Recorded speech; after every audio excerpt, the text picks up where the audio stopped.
apesar disso ser tão óbvio, eu quero te dizer que todas as ministrações que saem desse altar são direcionadas sim pelo Espírito Santo, eu posso afirmar isso. Não só quando eu ministro, mas quando os homens de Deus sobem aqui, mulheres de Deus sobem aqui, o Espírito Santo direciona. E Ele direciona porque nos conhece, Ele direciona porque sabe quem somos, Ele direciona porque Ele quer atingir a nossa vida. Amém? O nosso ser. Então nessa noite eu gostaria que abrissem ali, por favor, Lucas capítulo 5, versículo de 1 a 7. E deixa aberto ali. E as crianças podem entrar, por favor. Eu esqueci das crianças. As crianças podem se dirigir para a escolinha junto com as suas professoras. E crianças até 8 anos, e juniores, enfim, poderão entrar para aprenderem de Deus numa linguagem mais adequada a elas.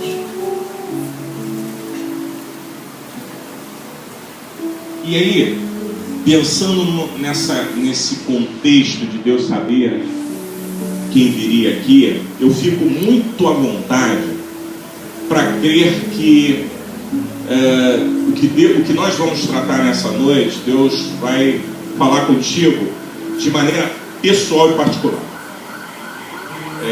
A gente tende a acreditar que numa ministração numa igreja as coisas são um pouco assim por sobre, meio que no coletivo, e apesar de nós falarmos para o coletivo, o Espírito de Deus que está aqui nesse lugar, ele fala individualmente, ele trata individualmente, ele fala com a gente, ele não fala ao povo, ele fala diretamente ao indivíduo, e é assim que nós temos. Então eu quero crer que nessa noite o assunto que nós vamos tratar, independente de você estar vivendo nesse momento ou não, é necessário que nós aprendamos algumas coisas aqui, porque se não estivermos vivendo nesse tempo que se chama hoje, certamente já vivemos ou viveremos no futuro. Se vivermos já ministrados pela palavra de Deus, ou se estamos vivendo e seremos ministrados, é porque Deus vai cuidar da gente, vai tratar da gente e vai nos conduzir por um caminho mais excelente. E é isso que eu creio. Então, eu quero compartilhar com você uma palavra e tratar sobre dois assuntos que estão inseridos aí. Frustração e desistência. Que são duas coisas que rondam a vida do homem, independente de ter dinheiro ou de não ter, independente de ser novo, ser velho. Essas duas coisas, tanto a desistência quanto a frustração, elas estão diante de nós o tempo todo. A vida é uma vida competitiva, a gente está competindo o tempo todo, com todo mundo, enfim. Mas a gente se depara com esses dois aspectos, tanto a desistência como a frustração, de maneira muito constante. A gente sonha, idealiza, tenta, e aí as coisas não acontecem a contento e a gente acaba desistindo. E, por outro lado, coisas que a gente espera, que a gente, caramba, isso vai acontecer. E às vezes são coisas que são sinalizadas e você tem quase certeza que já está tudo certo. E, apesar disso, você é frustrado. E Deus quer tratar dessas áreas com a gente. E eu coloquei aqui em cima duas coisas que eu quero dizer para você. Primeiro, o que fazer quando não acontece o que a gente espera, né? A segunda coisa é quando o mar não está para peixe. Você já ouviu essa expressão, não já? Quando o mar não está para peixe? A que te remete isso? Quando o mar não está para peixe. Não está para peixe é quando eu vou investir tudo que eu tinha de estratégia, de esperança, de vontade, enfim. Mas as coisas não aconteceram. Aqui, literalmente, a gente pode aplicar esse contexto de o mar não estar para peixe. Foi uma experiência que os discípulos tiveram e que, no fundo, todas as coisas que são ditas ali vão nos ajudar a encontrar uma direção para isso que a gente está falando nessa noite. que é o sentido da desistência e das frustrações. Deixa eu ler com vocês de 1 a 7 para a gente entender. E aconteceu o quê? Apertando a multidão para ouvir a palavra de Deus, estava ele junto ao lago de Genezaré. E viu estar 2 barcos junto à praia do lago. E os pescadores, havendo descido deles, estavam lavando as redes. E entrando num dos barcos, que era o de Simão, pediu-lhe que o afastasse um pouco da terra. E, assentando-se, ensinava do barco a multidão. E quando acabou de falar, disse a Simão: faze-te ao mar alto e lançai as vossas redes para pescar. E respondendo Simão, disse-lhe: mestre, havendo trabalhado toda a noite, nada apanhamos, mas sobre a tua palavra lançarei a rede. Repete isso comigo, por favor. Mas sobre a tua palavra lançarei a rede. Pode ser mais forte. Mas sobre a tua palavra lançarei a rede. E fazendo assim, colheram uma grande quantidade de peixes e rompia-se-lhes a rede. E fizeram sinal aos companheiros que estavam no outro barco para que os fossem ajudar. E foram, e encheram ambos os barcos, de maneira tal que quase iam a... Só até aí. Obrigado.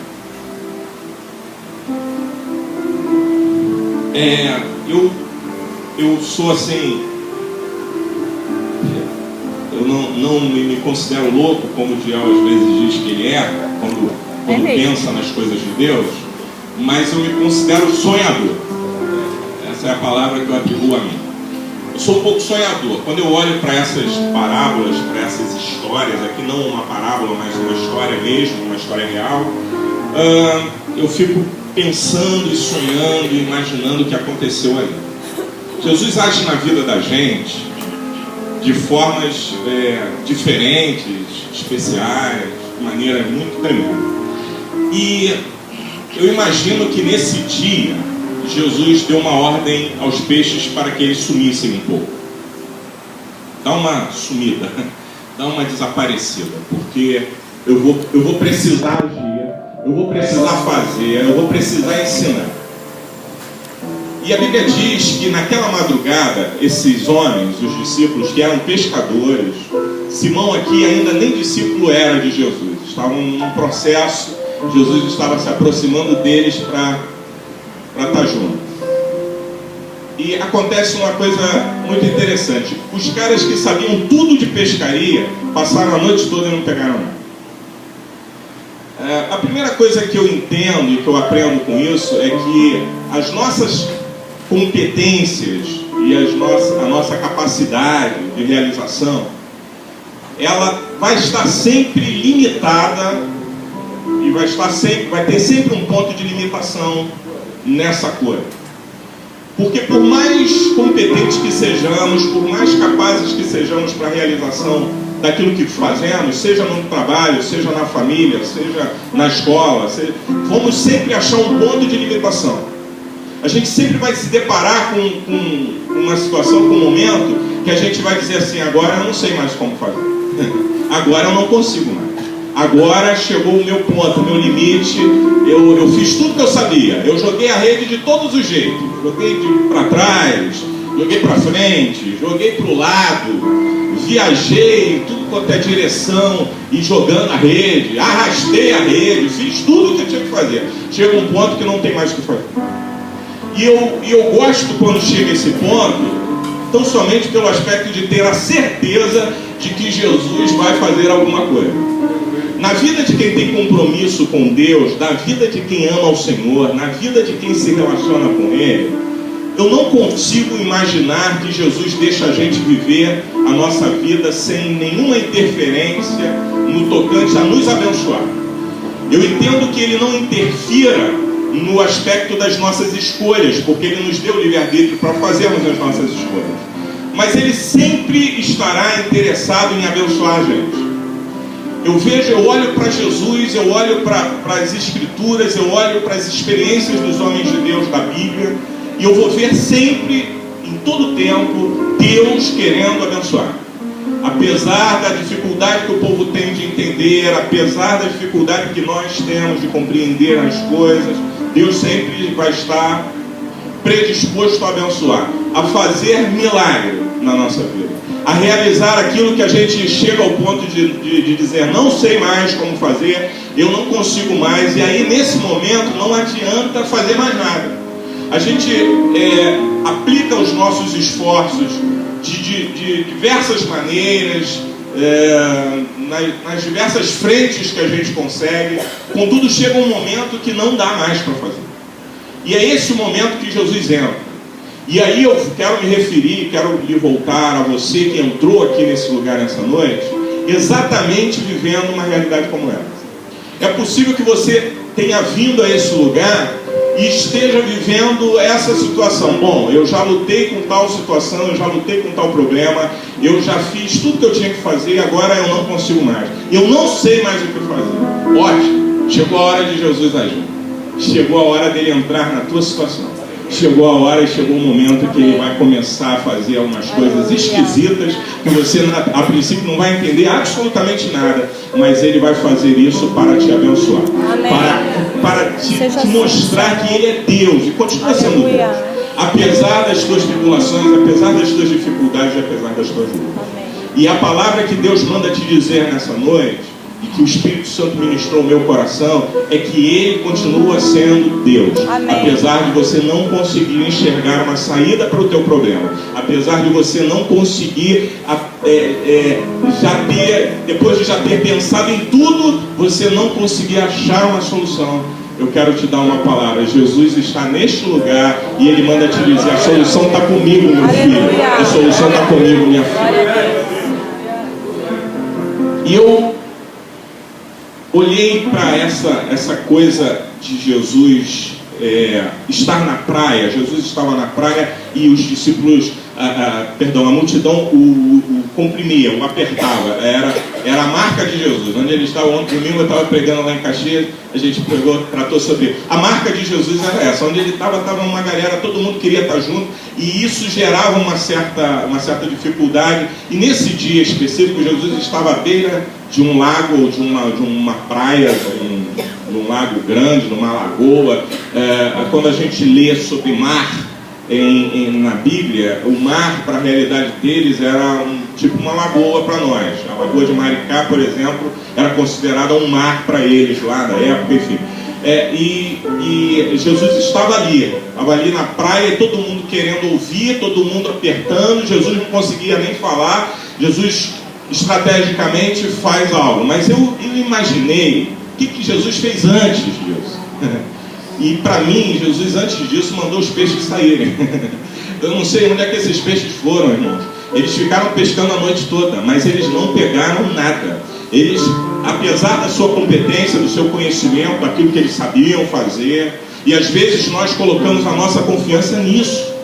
E o Espírito manda te lembrar, olha, por mais competente que você seja, por mais habilidoso que você seja, por mais inteligente que você seja, por mais dotado de estratégias que você seja, existe um momento que você não vai conseguir, sozinho não vai. E eu imagino que Jesus já, olhando para tudo que ia acontecer, ele manda os peixes sumirem. Essa madrugada não tem peixe para ninguém, somam todos. E os peixes desaparecem. E eles ficam ali no mar e lançam. Eu já pesquei. Quantos aqui já pescaram? Levanta a mão assim, ó. Tem uma galerinha aí. A gente, mesmo quando está ruim, a gente fica na expectativa e às vezes para a noite, né? Perde um tempão ali, e aí pega um bagrezinho e acha que já pegou a curvina, né? É um negócio assim meio doido, o sentimento dos pescadores. Mas a gente é meio persistente, apesar da dificuldade. Eu lembro de uma vez que eu estive com alguns irmãos da igreja, num determinado lugar, lá em Maricá, e o pastor Marcelo também estava com a gente, e foi um dia assim que eu escolhi pescar. E quando o pastor escolhe pescar, os discípulos têm que estar juntos, né? E aí naquele dia estava chovendo, amados. Estava, sabe, aquela chuvinha, aquela garoinha. E os caras não estavam pescando, e eu estava tentando pescar, não peguei nada, e a gente só se molhou, e fomos para casa sem nada, e eles ainda brincando, aqui a gente não faz pelo nosso pastor, não é isso? Então é meio assim, a gente fica insistindo, né? Quando a coisa não está dando muito certo. E eu quero te falar uma coisa, ainda que você insista com toda a tua força, se Deus tiver feito algo e tratado algo na sua vida para tratar você, permitido algo na tua vida, melhor dizendo, para tratar você, saiba que nem todo esforço e persistência vai te conduzir a alguma coisa. Porque se Deus está nisso, e eu não consigo acreditar na vida de gente que tem intimidade com Deus, que conhece a Deus, e que Deus não interfira positivamente na nossa vida, nas nossas relações, nas nossas escolhas. Deus vai estar sempre presente para interferir, sim, quando a gente achar que não tem jeito. Deus vai estar ali para fazer diferença. E aí, conjecturando a possibilidade de Jesus ter dito num dia antes para os peixes sumirem daquele lago, no dia seguinte Jesus estava à margem. À margem, a multidão o comprimia, o apertava. E aí ele faz algo, porque ele queria que Pedro ou Simão tivesse uma experiência com ele. Quem sabe o problema que a gente está passando é para que a gente tenha uma experiência diferente com Deus. Eis aí o que o Espírito diz à igreja nessa noite. De repente a gente está passando por um problema, mas é um problema que Deus está totalmente no controle dele. Você está desesperado, mas Deus continua no controle. E fala assim: eu vou te mostrar que eu sou Deus. Aleluia. E vou fazer com que você tenha uma experiência que vai mudar a tua visão, a tua ótica de tudo que você faz. Porque você se acha, você pensa que você é fera, você pensa que as tuas habilidades e os teus talentos e dons são suficientes para arrebentar. E aí Deus mostra pra gente, entra e fala assim: eu vou precisar te ensinar algo. E o Espírito Santo está falando ao meu coração nesse momento. Deus está ensinando coisas a pessoas que entraram nesse momento. Deus vai te ensinar. O que você está passando não vai ser para você morrer, mas o que você está passando vai ser para você aprender a se relacionar com Deus, a ter uma experiência nova e a viver uma realidade de vida que você nunca experimentou. Porque a caminhada espiritual, ela é como uma escada, como foi dito aqui pela manhã. Nós vamos subindo, nós vamos galgando degraus. E eu quero te dizer, Deus está te chamando para você subir um nível. E aquele que sobe um nível nunca mais é atingido pelas coisas do nível de baixo. O nível de baixo passa a ser só uma experiência que você teve no passado, mas elas nunca mais te atingirão fortemente. O que acontece é que quando você está no nível que Deus quer tratar você, que Deus quer mexer com você, que Deus quer mudar a tua forma de agir e pensar, que Deus quer, converter o teu coração, nesse nível você vai enfrentar coisas que você diz: eu não consigo, eu não suporto, eu não sei como fazer. E aí Jesus pede o barco. Me empresta o teu barco. É isso que Jesus diz. A Bíblia diz que tinham 2 barcos na beira do mar, da beira daquele lago. E Jesus se dirige a Simão e fala: eu quero o teu barco. Eu preciso do teu barco. E o Espírito Santo está falando nessa noite para nós: eu quero a tua vida. Eu preciso da tua vida. Eu quero usar você. Você vai ser um instrumento. Você vai ser um instrumento de proclamação da minha palavra. Você vai ser um instrumento de proclamação das minhas verdades. Mas você vai passar por um processo. Já passou, está passando, está à beira do mar agora, já num contexto de desistência, frustração e desistência junto. Frustração porque passou a noite toda tentando e não conseguiu. Desistência porque agora já não tenho mais forças, eu já não consigo mais. Já amanheceu o dia, já estou esgotado e não consigo mais. E aí nesse ponto que Jesus entra na nossa história para dizer assim: eu quero o teu barco, me dá o teu barco. E tem gente que reluta para dar esse barco. Tem gente que quando se aproxima de Deus, ao invés de oferecer o barco, conta os problemas. Possivelmente Simão tinha toda a razão para dizer naquela hora para Jesus: Jesus, peraí, eu estou com um problema, eu passei a noite toda pescando e não aconteceu nada. E eu vou para casa duro, sem dinheiro, sem peixe e sem ter o que comer. Esse é o meu problema. E o erro, muitas vezes, em nós, está em querermos, antes de qualquer coisa, apresentar sempre o nosso problema. O nosso problema é esse. O meu problema é esse, irmão. Eu tenho o meu problema, olha o meu problema aqui. Quer fazer uma experiência? Pede para alguém orar em gratidão a Deus. Experimente fazer isso. Vamos orar. Irmão, ora aqui, em gratidão a Deus. Agradeça a Deus. A pessoa começa: Senhor, em nome de Jesus, eu quero te agradecer e tal, mas eu quero te pedir também. Natural. A gente muda isso assim muito facilmente. E pedir, e estar diante de Jesus para pedir. Eu aprendi que Pedro ou Simão, nesse momento, não pede nada. Tem um momento, amados, que a gente não tem que pedir nada. Sabe por quê? Porque Jesus conhece o que você está vivendo. Tem um momento, e o momento é esse. A palavra de Deus para nós nessa noite não é para a gente sair daqui, sabe, encantado com uma história. É para a gente sair daqui trabalhado e tratado naquilo que o Espírito está falando para mim. Esse momento, não peça nada. Entregue o teu barco. Amém. Dê a Ele o teu barco. Você pode entregar o teu barco para Jesus nessa noite? Jesus está interessado no teu barco.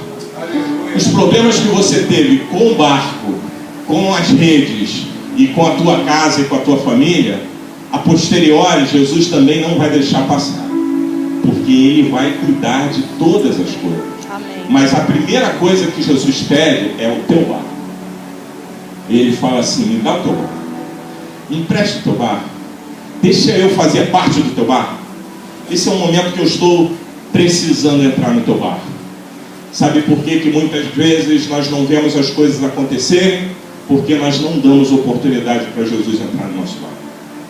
Porque a gente olha Jesus como o Simão estava olhando, cuidando das suas coisas, lavando as suas redes, e olhando Jesus lá na praia, oprimido pela multidão, precisando de um barco, e sem uma perspectiva, sem ninguém que pudesse fazer isso. Nessa noite, não diferente isso, Jesus está aqui. Está aqui para pedir o teu barco, Elias. Está aqui para pedir o teu barco, Simão. Está aqui para pedir o teu barco, Deus. Teu barco, teu barco, teu barco, teu barco. Você que veio, o teu barco. Jesus está querendo usar o teu barco. Qual é a tua predisposição de deixar Jesus usar o teu barco? Antes de qualquer solução de problema, Jesus quer o teu barco. O teu barco, entrega o teu barco. Eu gosto de falar comigo agora, em nome de Jesus, vamos fazer uma declaração. Senhor, a minha vida é tua, meu barco é teu. Usa a minha vida, usa o meu barco, a tua glória, a tua louvor. Só para Deus.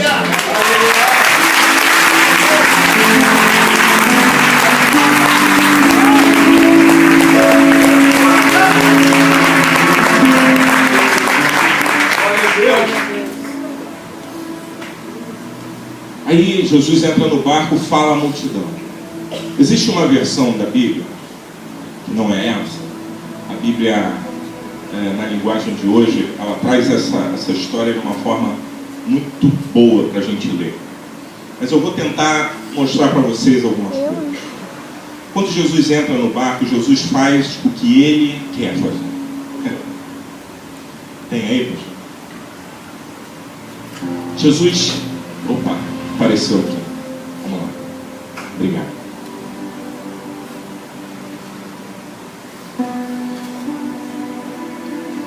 Eu só não estou conseguindo baixar aqui o buraco. É deslizando ou não? É? Não está. Não está deslizando. Para descer o texto. Então, obrigado. Aí, esse aqui está. Ele entrou num dos barcos, diz a palavra, o que pertencia a Simão. Pediu-lhe que o afastasse um pouco da praia. Então sentou-se e do barco ensinava. Jesus usando o barco de alguém para falar à multidão. Quando termina essa coisa, versículo 4 diz assim, pode ir colocando também, tá, Simoninha? Só para a gente comparar aí as diferenças de tradução. Tendo acabado de falar, disse a Simão, vá para onde as águas são mais fundas. Olha como está diferente. Faze-te ao mar alto. Eu gostei muito dessa versão aqui, porque eu quero falar do contexto de profundidade. Aí Jesus diz assim, olha, agora, já que você me deu o teu barco, deixou eu fazer aquilo que eu quero fazer, eu vou começar a te desafiar. Vou começar a mexer em coisas que você se recusa a permitir que eu faça. Ir para o fundo, amados, aponta para uma experiência mais profunda. Essa coisa de ficar no raso é uma das maiores razões pelas quais nós desistimos. Estar no raso representa desistir. Ora no barco, ora na areia. Ora no barco, ora na areia. Eu desisti. Eu já desisti. E eu tenho que confessar que eu já desisti. Jesus faz um desafio que é para mudar tudo. Ele está te levando para águas profundas nessa noite. Essas águas profundas não são só pelo aspecto de lá onde foram os peixes se esconder, mas é pelo aspecto não desista. Não desista. Eu vou te levar para um lugar e para uma situação que você não tem como descer desse barco e parar de pescar. Você não tem como descer desse barco e desistir. Eu vou te colocar já numa posição em que lá só eu e você, lá só eu e você, a tua fé e o meu milagre é o que vai acontecer naquele lugar. O lugar mais profundo aponta para a tua experiência mais profunda com Deus. É quando ninguém vai poder te ajudar. É quando ninguém vai poder dizer, olha, eu vou dar um jeitinho aqui e vai ficar tudo bem. É você e Deus, é você e Jesus, no mais profundo do mar, onde não tem chance de desistir, porque Jesus não quer que você desista. O Senhor está dizendo para você nessa noite, eu estou te levando para o fundo, porque eu não quero que você desista. E se você permanecer, você vai ver um milagre acontecer. E o milagre vai acontecer em cima de todas as suas tentativas. Tudo aquilo que você tentou fazer, colocou Deus dentro de uma caixinha, considerou todas as possibilidades e descobriu que não existia nenhuma saída, não existia nenhuma chance. Aí Deus fala, agora eu vou te levar para o fundo, e é lá no fundo que eu vou revelar a você o meu poder, e você vai me conhecer e vai saber quem eu sou e vai saber como eu vou agir na sua vida. Aleluia. E para o fundo às vezes não é fácil, principalmente quando a gente já foi, principalmente quando a gente já tem uma bagagem. O Espírito Santo manda falar isso aqui também. Às vezes a gente tem uma bagagem de evangelho e essa bagagem acaba de uma certa forma contribuindo contra nós, sabe? Porque a gente começa a olhar para as situações, não, mas eu tenho experiência, e aí você não quer nem ouvir Deus, você não quer nem ouvir Jesus, você não quer nem uma opinião do homem de Deus, você simplesmente está lavando as redes e desistindo. E aí a tua experiência, tudo aquilo que você tem nesse momento, Jesus fala assim, vai para as águas onde são mais fundas, e a todos lancem as redes para o lugar onde ninguém está. Se eu puder traduzir isso para você nessa noite como algo especial, vá para um lugar onde ninguém está. Entra no teu quarto, fecha a tua porta. O Espírito Santo está falando para você, né? Escuta a voz do Espírito Santo. Por favor, escute a voz do Espírito Santo. Vá para um lugar onde ninguém está. Esse não é um lugar de desistência. Muitas vezes a gente escolhe o lugar da desistência, que é o raso. Que são as coisas mais rasas. E as coisas mais rasas implicam em a gente começar a entender pela nossa ótica.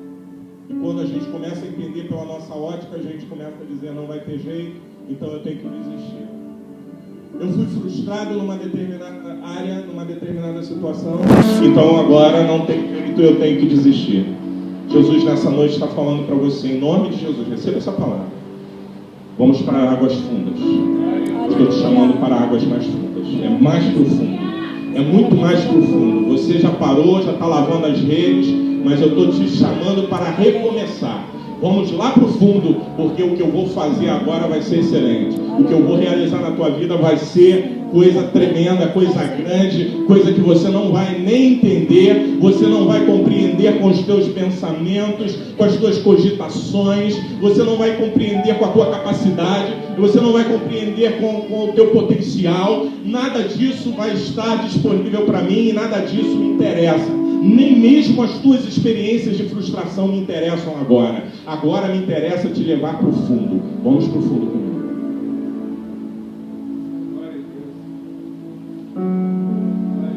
Aleluia. Aí Simão responde uma coisa que a gente fala toda hora. Simão respondeu, mestre, esforçamos-nos a noite inteira. Tem gente aqui que fala assim, Senhor, eu estou cansado disso. Verdade, sim. Esforçamos-nos a noite inteira. Eu fiz tudo que podia fazer. E não pegamos nada. Não aconteceu nada. O que fazer quando nada acontece? Eu recebo a palavra do mestre e obedeço o que ele me diz. Pessoal. Sabe por quê? Porque as minhas experiências de frustração não servem para nada. Tanto não serve que quando a palavra de Deus fala para nós buscarmos alguma coisa do nosso passado, ela fala para lembrarmos de coisa que possa nos trazer esperança. As tuas frustrações, as tuas perdas, tudo aquilo que não deu certo, não serve para nada, nem para você, nem para Deus. Deus não quer isso. Deus não quer que você chegue no teu quarto e fique se lamuriando e dizendo, Deus, não deu certo, não está dando certo, não está dando certo, não está dando certo. E aí Deus fala assim, eu quero ouvir outra coisa, filho. Eu quero ouvir se o teu barco eu posso entrar nele. Eu quero ouvir se você está disposto a ir para o fundo comigo. É só isso que eu quero ouvir. Esse lamúrio das frustrações do teu passado não me interessam agora. Não preciso disso. Deus não trabalha com isso. Simão respondeu, mestre, esforçamos-nos a noite inteira e não pegamos nada. Aí ele fala que essa versão é linda. Mas porque és tu quem está dizendo isto, vou lançar as redes. Sabe lançar as redes significa? Vou começar de novo. Vou tentar mais uma vez. Traduzindo mais um pouco. Não vou desistir. Amém. Não vou desistir. Deus não quer que você desista. Te trouxe aqui nessa noite para te dizer isso. Não desista. Não desista. Não desista tão somente porque Ele te ama. Não desista tão somente porque Ele tem o controle da tua situação. Não desista tão somente porque Ele vai fazer milagres. Porque Ele vai realizar aquilo que você não consegue fazer. Ele vai fazer aquilo que você não faz.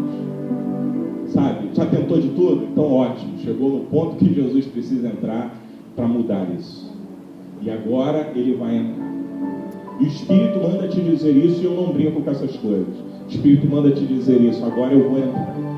Se você permitir, eu vou entrar. Vou entrar na sua vida, vou entrar no teu barco, vou mudar a tua história. Vou entrar para fazer algo.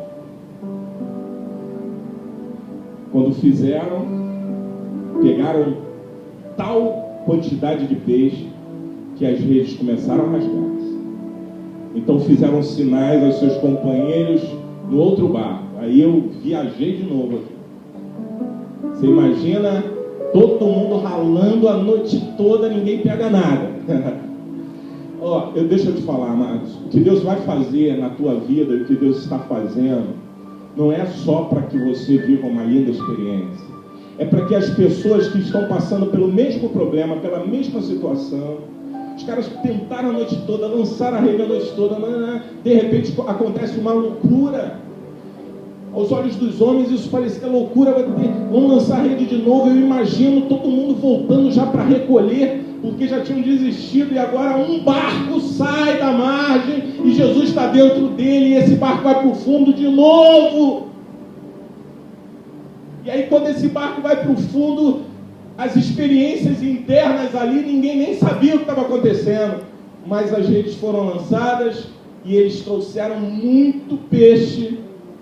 Eu acho que os peixes daquele lago todos foram para aquelas redes, né? E eu não duvido que Deus possa fazer isso. Amém. E aí eles fazem sinal: pessoal, me ajuda aqui, porque o negócio aqui está estranho.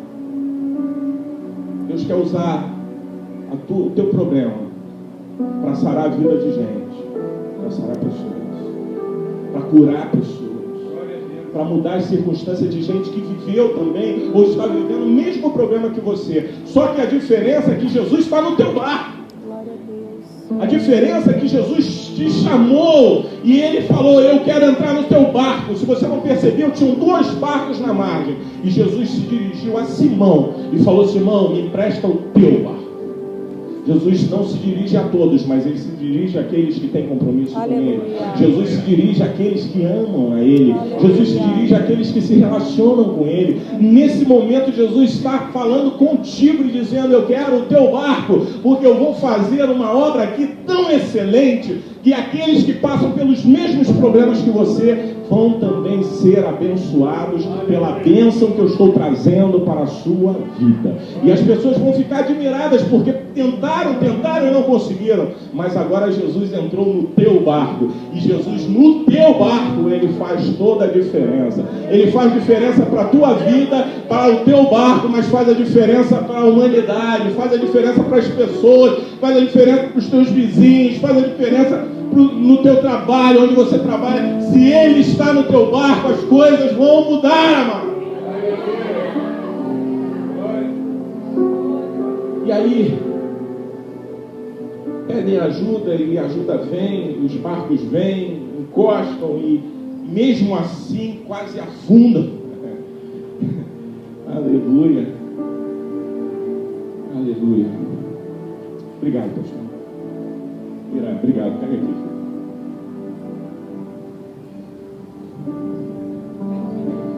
Obrigado.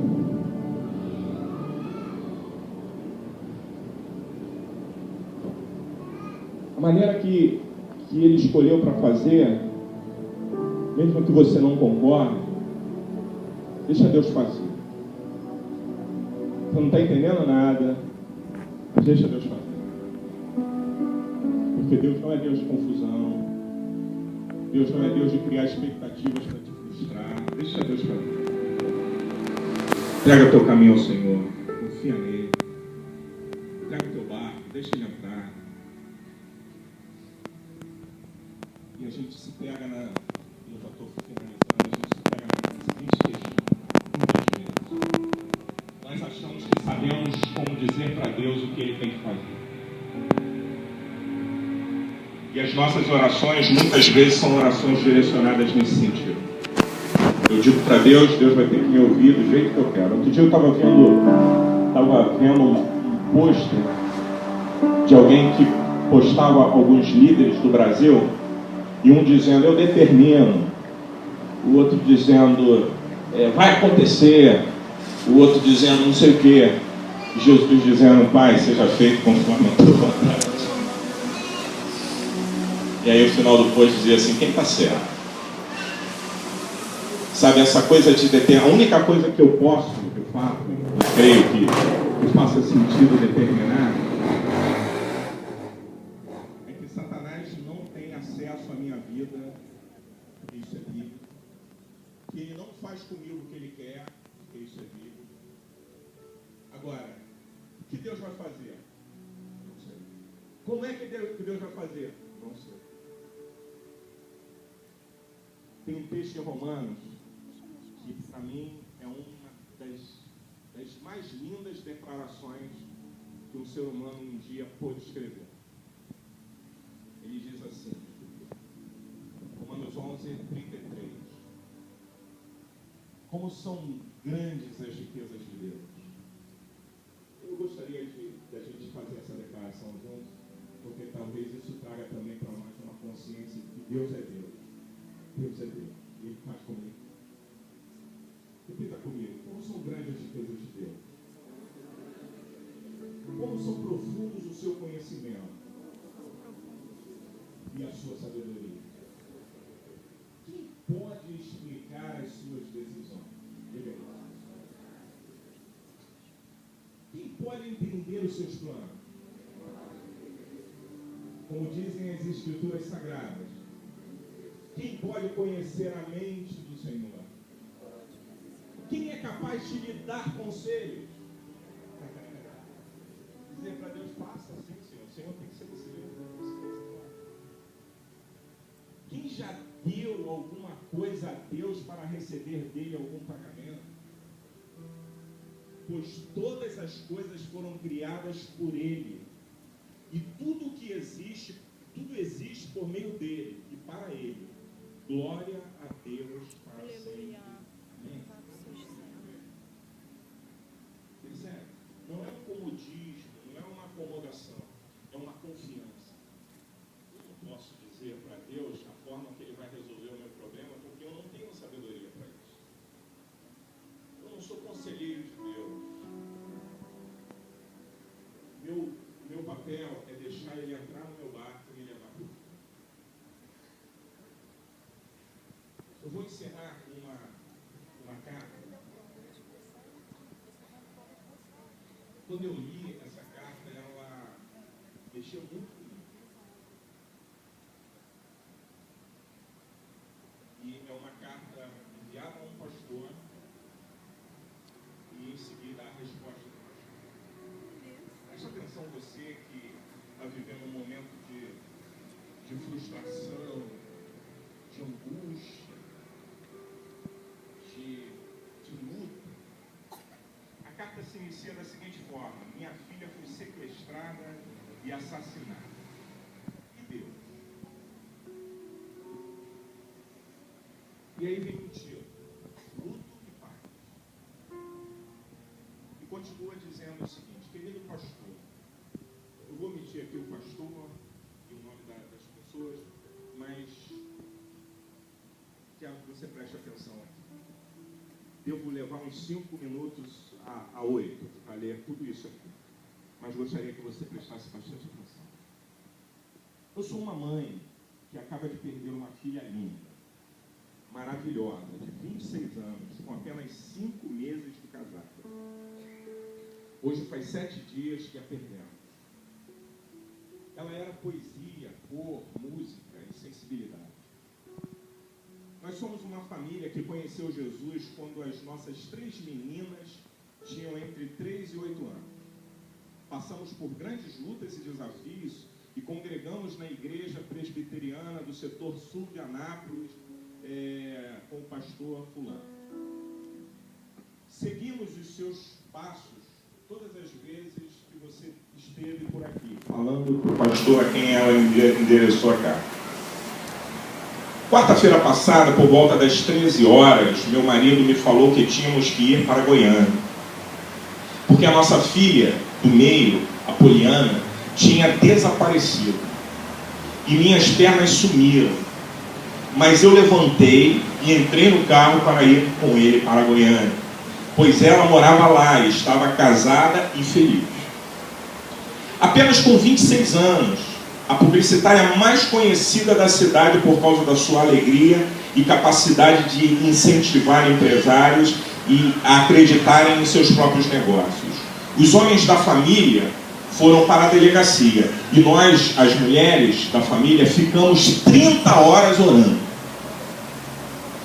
clamando a Deus e esperando o pedido de resgate, tendo em vista que o carro já havia sido encontrado com seus pertences dentro e o mesmo havia sido queimado para apagar provas e digitais, dificultando o trabalho da polícia. oramos sem cessar, e ouvimos e lemos a palavra, e tivemos a certeza de que o resgate seria pedido, e esperamos que ela voltaria para nós, e com a sua tremenda capacidade poética e criativa, e como uma menina apaixonada por Jesus, ainda escreveria um livro para promover quebrantamento e conversão em muitas vidas. A única palavra que eu queria ouvir nestas 30 horas de vigília e emoção, aflição e angústia profunda, era a encontrar, ou um toque de um telefone com o pedido de resgate. Finalmente, alguém entra naquela casa onde estávamos, amigos e parentes amontoados na sala, escorregando no sofá para o chão, do sofá para o chão. Então ouvimos: achou. Mas foi encontrada morta com 2 tiros. Acabei de ler sobre o amor de pai que agradece a Deus por saber que seu filho, para ficar livre desse mundo tenebroso chamado por Jesus. Não consigo neste momento ter este sentimento de gratidão, porque tendo certeza de que não era esse o desejo dela também. Nós todos estávamos fazendo uma campanha de oração, e eu sei quais eram os planos dela para o futuro, planos de paz, de criação, de crescimento, para que o mundo conhecesse o talento gratuito que Deus lhe deu. Não posso considerar que a minha não aceitação é egoísta. Ela queria viver aqui com o seu querido marido, a lua de mel, que a esperou por 8 anos. Ela queria ter filhinhos e levá-los para jogar bola com o avô que não teve meninos, só meninas. Ela queria realizar sonhos comunitários. No ano passado ela criou um site chamado Amigo Inédito para movimentar os internautas e fazer boas ações e registrarem seus depoimentos nesse site. E agora? Eu entendi a resposta que deram para o Mano, se referindo ao pastor, mas voltar a falar com Deus está difícil demais. Tem hora que é assim, amado, dói muito. Você não consegue nem se voltar para falar com Deus.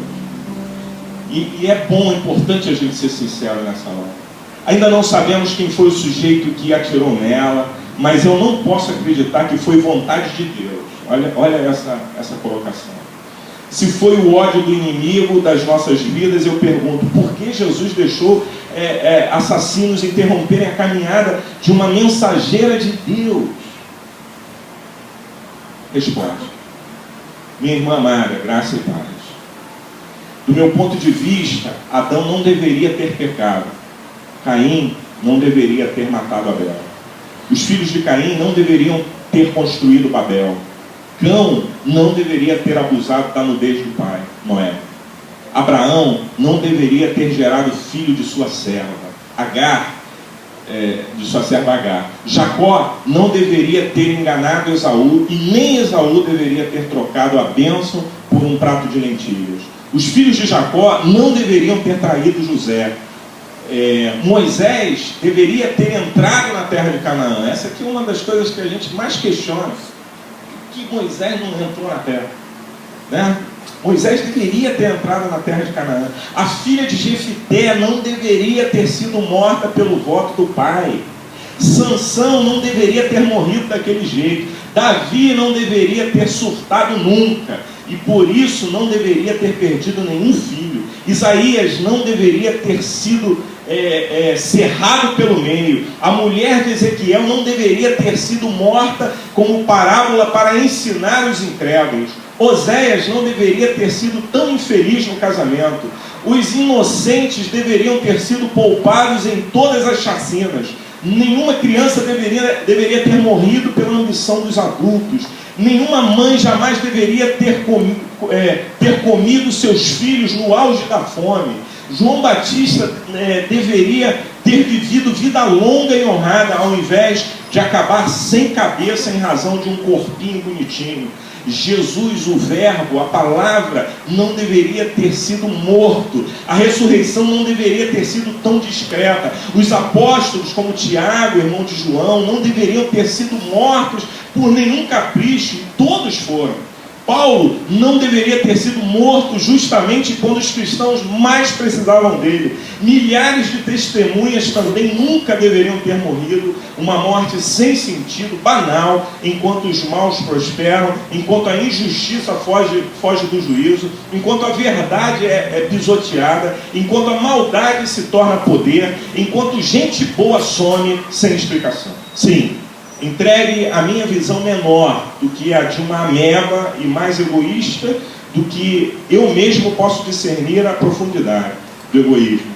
Eu poderia consertar o mundo, impedir todas as injustiças, ajudar Deus a ser Deus, determinar o melhor para o mundo, para os meus filhos, para a minha vida, enfim, eu, entregue a mim mesmo, seria tão cheio de boas ideias que ninguém que eu amasse morreria. Sim, ninguém. E se morresse, seria com meu consentimento, entendimento, compreensão e apoio. E apoio a Deus na sua soberania. Se fosse o Deus do mundo, ninguém morreria. Ou então, ninguém que eu gostasse e da minha casa, certamente ninguém morreria. Não enquanto eu estivesse vivo. Eu, todavia, há muito aceitei e vi que de fato não vejo.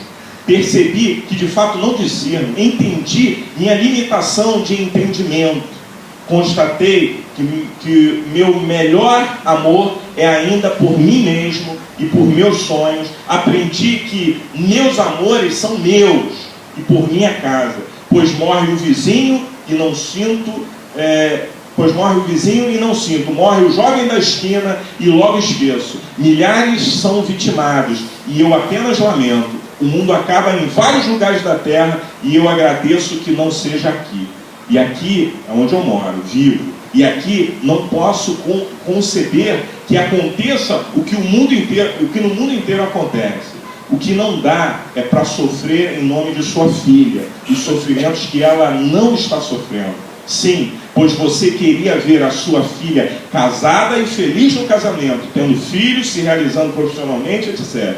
Estes são os seus sonhos e um dia foram os dela. Mas saiba, agora já não são mais os dela, mas apenas seus, por ela e para ela. Hoje, para ela, o melhor marido é névoa perto da glória.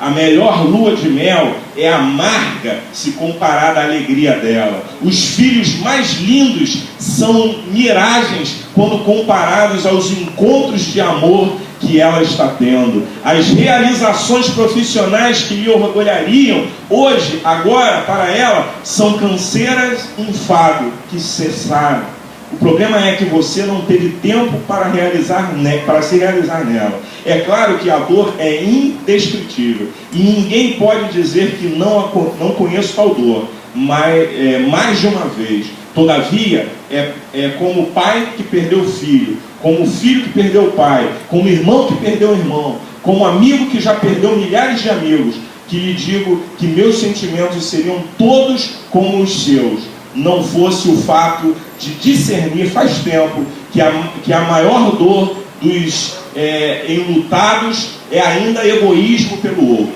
cuja alegria está plena, mas não a nós. E também vi que tais sentimentos são todos o resultado de minha vontade de me ter nos meus filhos, de me reproduzir neles e assistir tal fato. Ou seja, descobrir com toda honestidade que minha frustração era não poder gozar a vida neles, nos que se foram. Entretanto, hoje, o que lhe digo parece sem coração e fácil de dizer, mas não é. O que é, então, que me faz dizer o que digo? Ora, é a simples coerência com a fé que professo, é a simples coerência com Jesus, é a simples coerência com a existência que mata os homens dos quais o mundo não é digno, é a coerência com João Batista, que não era inferior ao meu filho fulano, e mesmo assim morreu por um capricho.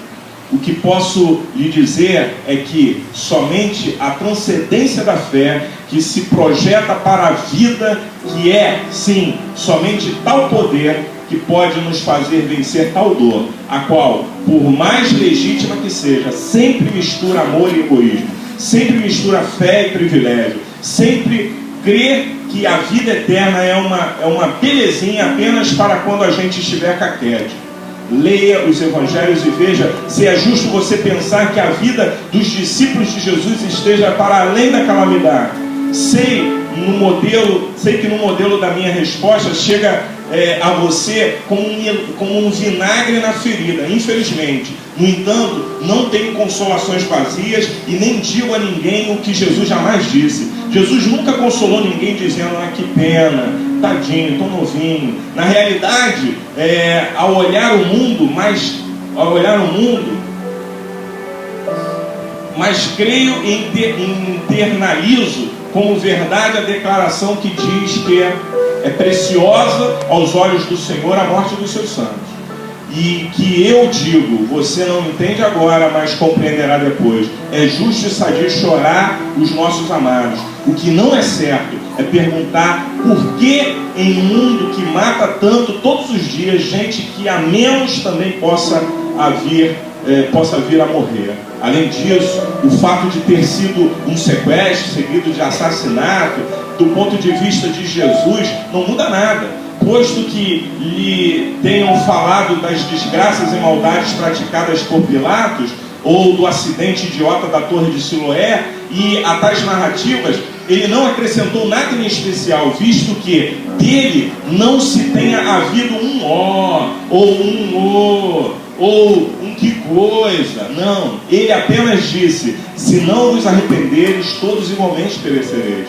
O fato é que Jesus não tem misericórdia e pena por ninguém que esteja partindo desse mundo para a morada do Pai. Você teria? Sinto saudade, choro, abraço as memórias, beijo meu filho no meu coração todos os dias, mas não o traria de volta se pudesse. Sim, jamais desejaria a ele tal maldade de tê-lo que voltar a esse mundo, uma vez que dele, meu filho, esteja livre para sempre. Você acha mesmo que o sucesso publicitário é para comparar com o nome dela publicado no livro da vida? Seu olhar está enterrado neste mundo. E por isso fica impossível hoje para você o alegrar-se na glória de Deus. Entretanto, eu lhe digo, se tais perdas não nos projetam para Deus, pelo menos pelo afeto eternizado pelos filhos que já se foram para a casa eterna, pergunto: quando então se amará a eternidade ainda vivendo neste mundo? Será que um crente só deseja e celebra a eternidade quando o câncer já comeu tanto os órgãos, quanto a dor é tão desesperadora que a pessoa quer ir para Deus, não por Deus, mas apenas para ficar livre da dor? É mesmo assim? Deus é apenas uma alternativa ao desespero da dor sem cura neste mundo? Ora, se é assim, Deus ainda não é amado por nós. Chore, chore, chore, pois dói demais. Mas chore enquanto vê a sua filha em glória. E, portanto, ao chorar, chore por você e não por ela. Posto que se ela visse você lamentando a glória dela, ela lhe diria: mãe, você não viveu para a minha felicidade, então por que se entristece com a minha plenitude em Deus?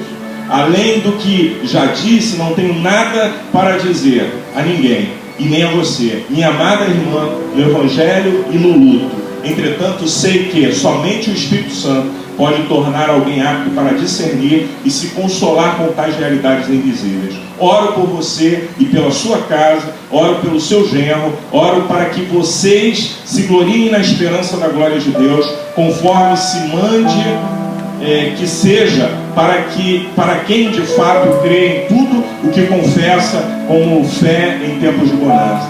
Receba meu amor e minha solidariedade nele, que ama nossos filhos mais do que em nosso egoísmo a gente consegue conceber o que seja amor. Essa foi a resposta desse pastor. Uma resposta até dura, mas verdadeira. E às vezes a gente fica preso aos nossos sofrimentos, às nossas angústias, e esquece que a gente precisa viver. Jesus nos leva para o fundo para mostrar que a vida continua. Jesus nos leva para o fundo para mostrar que essa realidade, às vezes do inesperado, às vezes da angústia profunda, ela bate na nossa porta. Mas a vida continua. E aqueles que passaram para o Senhor, eles estão com o Senhor. Hoje eu estava ouvindo o pastor José ministrar pela manhã e ele falava disso. Estão com o Senhor, estão na glória de Deus. E às vezes a gente fica relutando contra isso. Eu quero encerrar essa palavra aqui, perdoe pela extensão dela, mas eu gostaria de te dizer uma coisa. Deus está querendo entrar no teu barco e te levar para o fundo. Porque tem experiências maiores que você vai viver que você nunca viveu. Esses homens já pescaram muito, já haviam pescado muito, mas nunca tinham passado por uma experiência de pegar tanto peixe que a rede não estivesse suportando, de pegar tanto peixe que eles tivessem que dividir com os outros. Deus está te levando a uma experiência maior.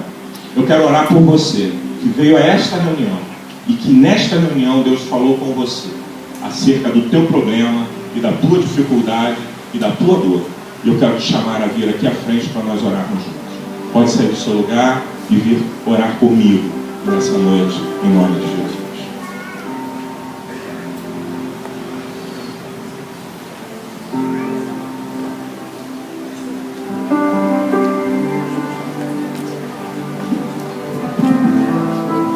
Aleluia.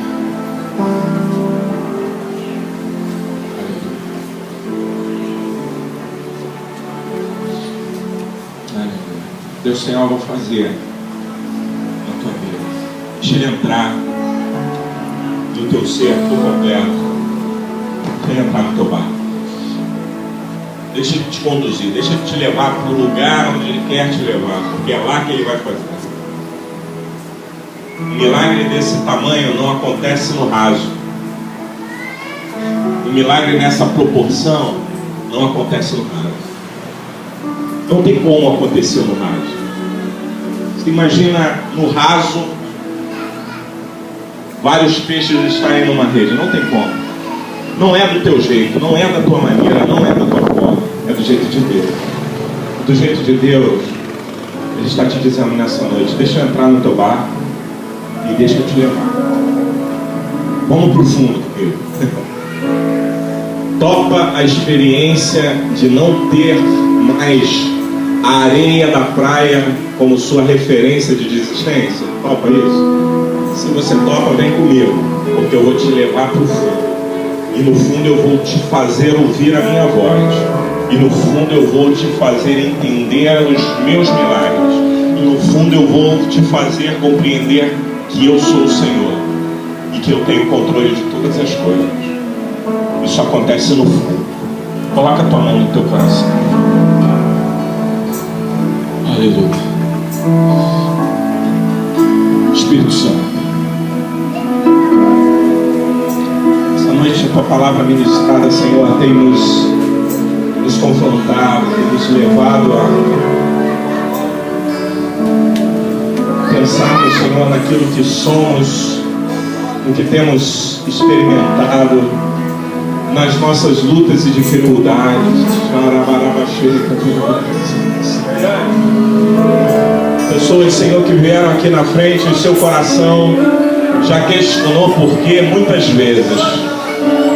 Mas eis aí a palavra do Senhor que cura, a palavra que sara, está tratando agora, está mudando agora, transformando agora, fazendo nascer esperança, fazendo nascer uma nova realidade, uma nova perspectiva. E o Senhor nos chama para o fundo nessa noite. Em nome de Jesus, nós oramos pelos irmãos que aqui estão, Senhor. E te pedimos, Senhor, os leve a uma experiência nova. Os leve a uma experiência de milagre, Senhor. Quantos corações que choram agora, Senhor, os leve a uma experiência de milagre. E nós profetizamos o milagre agora. Declaramos no mundo espiritual que esses milagres estão sendo liberados pelo poder do nome de Jesus e pela ação da tua palavra em nós. Porque a tua palavra promove fé no nosso coração. E a fé gera um milagre no mundo físico. E nós declaramos declaramos isso para a tua glória e para o teu louvor. Seja tu mesmo, Senhor, o maior milagre. Aquele que está no barco, aquele que faz a diferença, aquele que muda tudo, aquele que nos chama para o fundo, aquele que muda a nossa história. Eu oro, Senhor, pelos meus irmãos, oro pela minha vida. Sustenta-nos no dia em que pensarmos em desistir. Sustenta-nos no dia da frustração. E opera um milagre na nossa vida, Senhor. Eu abençoo os irmãos que aqui vieram, em nome de Jesus. Porque assim faria o Senhor Jesus se aqui estivesse. Abençoaria esses corações que chegam à frente que choram. Abençoaria esses corações que aflitos estão na tua casa nessa noite. Em nome de Jesus, eu abençoo os meus irmãos. Declaro, Senhor, que a tua palavra fará toda a diferença em suas vidas. E que a partir de hoje eles vão viver um milagre que eles nunca viram. E que a partir de hoje eles vão experimentar coisas que eles nunca experimentaram. E que a partir de hoje eles vão ver que o mestre dos mestres está com eles no barco. E estando com eles no barco, toda a história vai mudar. E serão transformados. E serão bênção para a vida de outros. Para a glória do nome que é sobre todo nome, o nome de Jesus. Você que está aqui na frente, eu queria que homem desse um abraço em homem, mulher desse um abraço em mulher, e declarasse assim: o teu milagre chegou, filho. O teu milagre chegou. O teu milagre chegou. Depois disso você pode sentar. Depois disso você pode sentar. Deus está fazendo isso. Eu sinto isso no meu coração. Deus está fazendo. Aleluia.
Senhor, confia nele, Deus vai fazer o melhor para você.